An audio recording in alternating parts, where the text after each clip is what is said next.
दरभंगा में एक बड़ी विवाद सामने आया है कि दरभंगा में अपराधियों ने गला रेत कर एक युवक की हत्या कर दी। मनका तालाब के किनारे शव मिला है। नशे के विवाद में हत्या की आशंका जताई जा रही घटना बहादुरपुर थाना क्षेत्र के आंखोपुर गांव का है।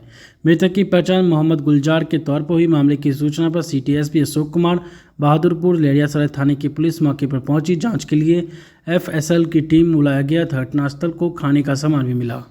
स्थानीय हीरो बाबू ने बताया कि गुलजार घरों में ढलाई के लिए लोहा बांधने का काम करता था। उसकी दोस्ती नशेड़ियों से थी, बहुत ज़्यादा गांजा पीता था। आशंका है कि नशे के विवाद में किसी ने उसकी हत्या कर दी। स्थानीय महिला इसरत ने बताया कि 3 साल पहले गुलजार की मां की मौत हो गई। पहले महाराजगंज में किराए पर रहता था। किराया नहीं देने के कारण 6 माह पहले मकान मालिक ने उसे निकाल दिया। तब इधर उधर भटकते रहता है, कहीं भी सो जाता है। उसके पिता अलग रहते, 2 भाई पटना में मौसी के पास रहते हैं। वहीं सिटी एसपी अशोक कुमार ने बताया कि तालाब किनारे डेड बॉडी मिली है। एफएसएल और टेक्निकल टीम को बुलाया गया है। सबको पोस्टमार्टम के लिए डीएमसीए भेजा गया है। जल्दी आरोपी को गिरफ्तार कर लिया जाएगा। छानबीन जारी है। आपको क्या लगता है कि किस तरीके से, जिस तरीके से अपराध बढ़ रहा है और किस तरीके से इसे रोका जाना चाहिए? आप अपना विचार हमें जरूर बताएं।